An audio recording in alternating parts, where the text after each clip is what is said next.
verse for today is 1 Timothy chapter 6 verse 17 to 19. Command those who are enriched in this present world not to be arrogant nor to put their hope in wealth, which is so uncertain, but to put their hope in God, who richly provides us with everything for our enjoyment. Command them to do good, to be rich in good deeds, and to be generous and willing to share. In this way they will lay up treasures for themselves as a firm foundation for the coming age, so that they may take hold of their life that is truly life. Ano na yun na lang explain natin. This is actually perfectly for you guys. Teach them while they're young. Yung tamang ano.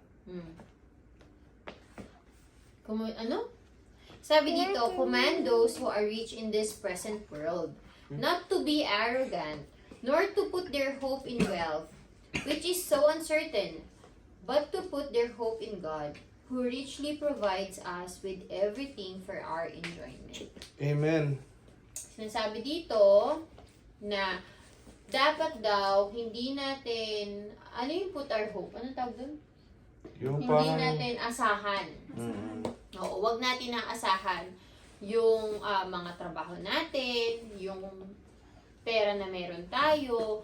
Dahil sabi nga, di ba, anytime mawawala yan. There's no permanent in this world. Yeah, walang permanente kasi sa mundong ito. Pero, if you are with God, the only permanent thing you can have is His faithfulness, Yep. His goodness, and, ano tawag ito? His blessings. Diba sabi nga dito, ang mundong ito ay napaka-uncertain, pero, if you put your hope in God, who richly provides us with everything for our enjoyment. So, ang ating Panginoon daw is never magkukulang sa atin. Kasi ang and sabi niya, who richly provides us with everything. So, ibig sabihin, God will provide us everything we need. If Diba? we surrender. Yes, if we acknowledge Him as our God, our Savior, our Provider. Diba? So, alam niyo nangyari na to sa amin ni Daddy eh. We laid our plans so much, our future plans so much, because we know we have a stable job. Diba? Pero katulad nga ng sinabi sa verse na to, na walang permanente sa mundong ito. So, yung trabaho na yun, nawala, di ba? Because sabi nga nothing is permanent in this world. So, Daddy, all of us, you guys, dapat wag nating asahan kung ano yung meron tayo ngayon. You guys need to learn to put your hope in God. Hindi ibig sabihin nun na hayaan mo na lang si Lord na siya ang gumawa ng paraan palagi para sa iyo. Naiintindihan? But you should learn as well. If you know that whatever we have right now is uncertain at pwedeng mawala sa mga susunod na araw, then what are you going to do with your hard-earned money? Save it. Because you'll never know next time baka wala ka ng panggagastos. Diba? You have to think wisely when you use whatever money you have. Pero sinabi rin naman dito, 'di ba, na when kasi minsan ang mga tao gusto nilang ganunin yung pera nila just because they want to reserve it. They want security. 'Di ba? Pero nakakalimutan natin na it is also commanded na gumawa tayo ng mabuti, to be rich in good deeds, and to be generous and willing to share. Diba? Sinasabi ko palagi sa inyo, Carlene Charles, na whatever we have right now is given by God. And it's not for us to just enjoy it. Syempre, para ma-enjoy natin yun, diba?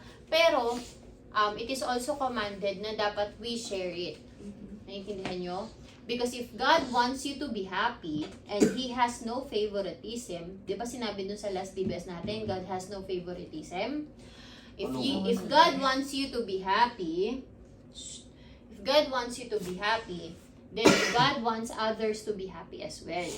If it means na God will use you for them to be happy by doing good things, by being generous, by sharing your blessings, then do so. Tatandaan ninyo, your main purpose in this world is not to gain a house, is not to gain a car, is not to travel the world, like what is advertised and encouraged in social media. Tatandaan mo, you are here in this world to serve God, to serve His people, to glorify God. Naiintindihan ninyo? Yes, kailangan, gusto rin nating mag-enjoy sa buhay. Tama yun. Okay lang yun. Walang masama dun. Especially if you work hard for the money.